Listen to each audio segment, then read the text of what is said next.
Yo, what's good, y'all? Welcome to the Human Behavior Mastery Podcast. I'm your host, Dewane Mutunga. This is the podcast about leveraging psychology so you could create a better life, a better business, and ultimately a better you.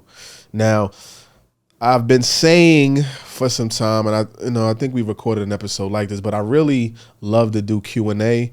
I want to make sure that this is a platform that adds as much value as possible. And for me, I love when folks ask questions. It's very direct, it's very on point, and I feel like we can create connection in doing so. And if there's enough Q&A, then we create a community around solving some of these problems that we have around behavior and how we can grow and be better. So I have a couple of questions that folks sent to me. I'm gonna read them off. Shout outs to everybody who sent me questions, but I'm gonna get into the questions and then answer them. And hopefully you find something in the episode that you find value in and you could apply.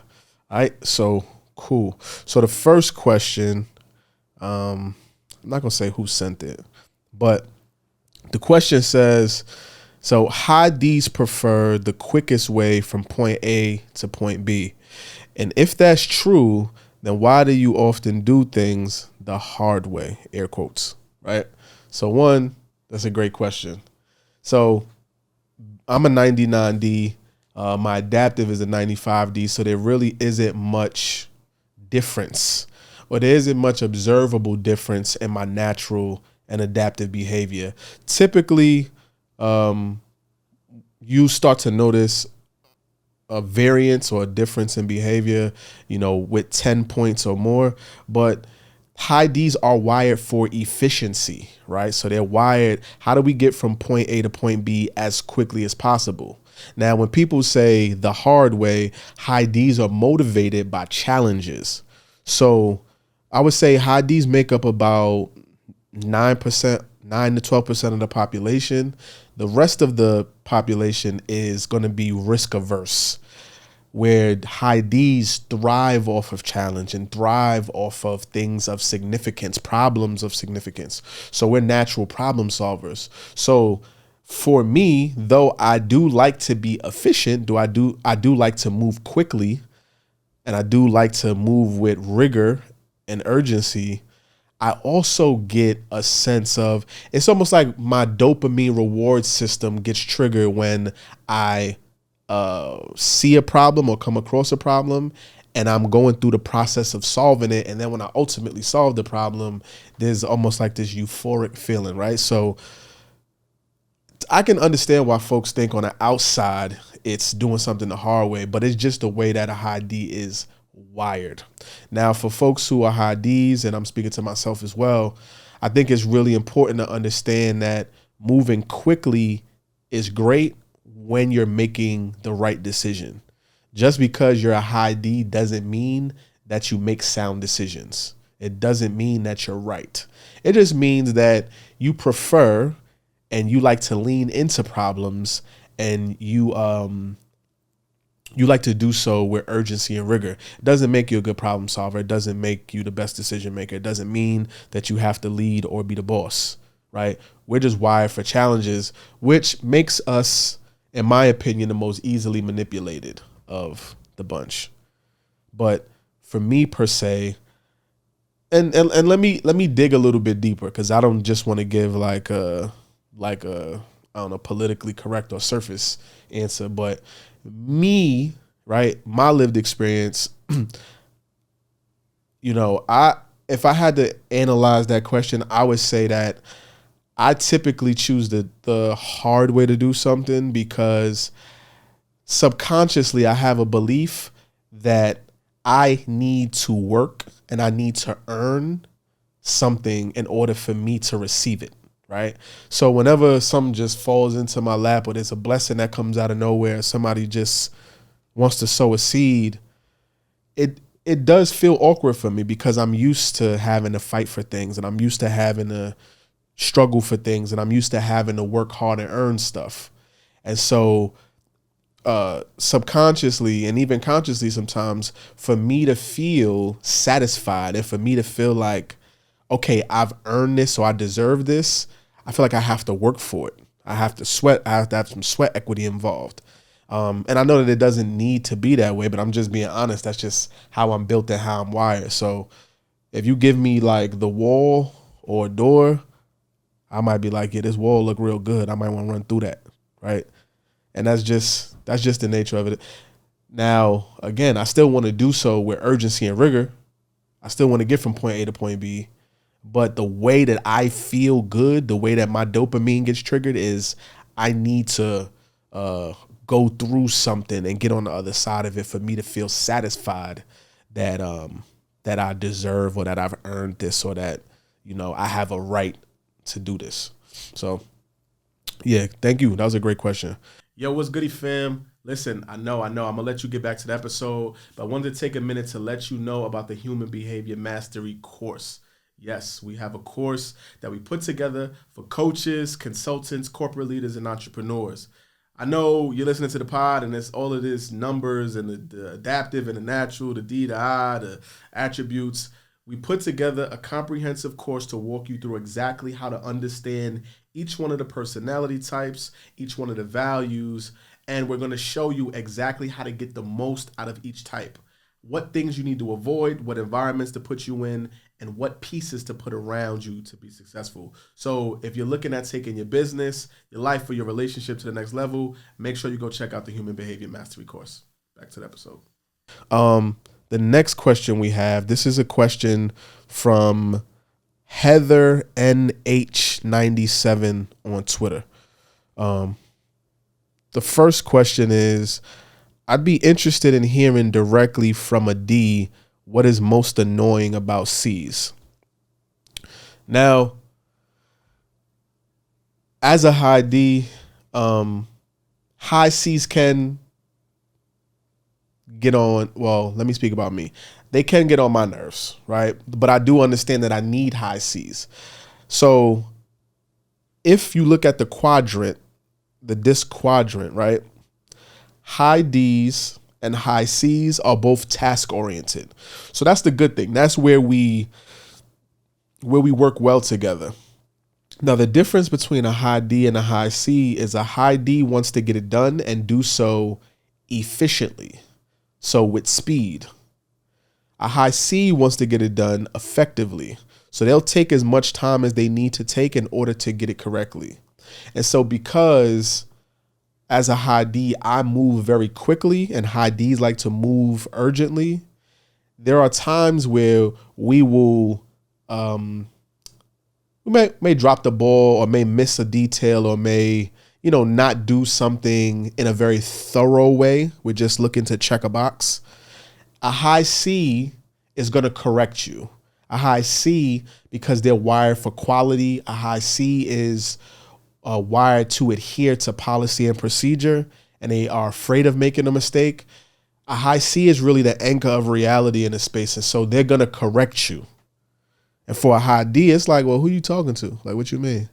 Like, okay. Like, so there's this energy about high C's being very particular and maybe nitpicky or being experienced that way. But for a high D, I would say the things that may cause friction in the interaction with a high C is one, being corrected by the high C, and then two, the amount of questions that a high C asks. High C's actually move like high D's, but they need to gather information and they need to ask questions, right? Because again, they're afraid of making mistakes. So for a high D, that could be a lot. It can feel exhaustive. It could feel like, all right, like let's just get this going and get along with it. And so that could cause an issue. And then also the third challenge may be the speed at which we execute and move. So a high C is going to move much slower and a high D is going to move much faster. So if I had to say the things that would annoy a D about a C, and I probably wouldn't use that language personally, but those would be the three things, right? So speed at which we execute. It would also be the amount of questions that a high C asks.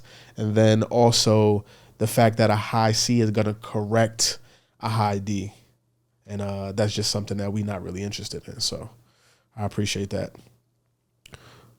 Another question from Heather NH97 at Twitter, on Twitter rather. Is there specific advice or tips for a high C to flex their D muscles? Now, let me say this as a high D. It may sound really like cool or attractive to like, I hear people all the time like, oh, like I want to get my D up, or how do I raise? And it's like, nah, that's not how that works. One, high doesn't mean good and low doesn't mean bad, right? And it's really important that you understand exactly who you are and who you're not, because then it allows us to make decisions for you that serve you and allow you to execute more flawlessly. So as a high C, you're not really going to move like a high D. We're built differently. Now, we're both task oriented. That's cool. But if you want to be more decisive, right? Because I think that the things that attract people to high Ds is, one, they're very decisive. And that decisiveness is a reflection of, is a byproduct of being confident. So people are attracted to confidence. And high Cs, because they're afraid of judgment and making mistakes, they can be on the fearful side. And so they can find attractive the fact that high Ds are like, all right, well, what's up? Like being confident and being really self-assured. The way you can be more decisive is to give yourself a deadline, right? Because as a high C, you're a perfectionist and you really want to make sure things are exact and precise. You'll take a really long time to actually execute. Now, when you do, it's going to be done in excellence, but it just may not be in a particular time frame that it needs to, if it's an urgent matter. So, because of things, there's Parkinson's law, right? So a person will use whatever time allotted to them to actually execute a task. So if I give you 3 months, you'll take 3 months. If I gave you 3 weeks, you'll take 3 weeks. If I gave you 3 days, you'll do it in 3 days. So I think putting a deadline in place would work really, really well to help a high C feel more decisive. And then being able to be decisive and getting feedback and being able to improve the work that you're going to do over and over again is going to allow you to build up a confidence in yourself. And really, once C's have all of their questions answered and they gathered all their information, they kind of move like D's anyway. You can't really tell them anything. So if I had any advice, that would be it, is to put a deadline in place to support you in being more decisive instead of questioning and overthinking. And that'd be the way to flex whatever D muscle you have. We got another question from Heather NH97 on Twitter. This question is, what are the challenges of working with high I's as a high C, high S? Okay, so like I said, high D's and high C's are task oriented, right? So they care about the execution of things, the doing of things. High I's and high S's are people oriented. Now, a person who is a high I is a creative problem solver. They're very fluid. They like to move around, right? They're very social. They're very persuasive, and they like to move around and be fluid. They struggle with attention to detail, right? And not that they don't see the details, but high I's are individuals who don't like things that are rigid or things that make them feel like they're confined in any way. So a high C and a high S, those are folks who are going to be more likely to adhere to rules and policies and procedures. Now, working together, if you're a high C with a high S, then one, you may feel like the high I is doing too much. Like they moving around. They're much more fast paced than a high S. Somebody who has a high S, they really like for things to be cool, calm, collected. They like for things to be predictable. And a high I is going to be a bit too erratic for them, right? They like to take their time, and a high I moves with a lot of energy. you are a person who's a high C from what I gather. So that means you're really into things being black and white, things being right or things being wrong, and you're not really interested in coloring outside the lines or going outside the box. And that's where high I's live, and that's where they thrive. So there's going to be a difference of approach that may be a challenge. Also, high C's are very exact and precise, and then very thorough and detail oriented. High I's are not. High I's struggle with details, right? They struggle with maybe follow up or follow through, but they're very creative and very expansive, maybe even esoteric in the way that they approach things. And that is just a difference of approach than a high C. A high I may want to do too much small talk for a high C. High C's really don't like to get into like small talk. They don't like to show emotion. High I's are very expressive people. They like to hug, very tactile, like to touch. High C's are not really interested in that. It's like, okay, let's stick to the facts and let's stick to the conversation. So that may be where there's an issue. The other thing is being a high C, meaning you're somebody who's really focused on quality, and you have a high S, which means that you're very paced and you're very calculated and deliberate. So you have high standards and you take the time necessary to meet your high standards. A person who's a high I is probably going to move very quickly and in your experience very erratically. And so there's going to be there may be some friction there with the way the work is done, the quality of the work. And I see that being really a challenge between those two personality types working together.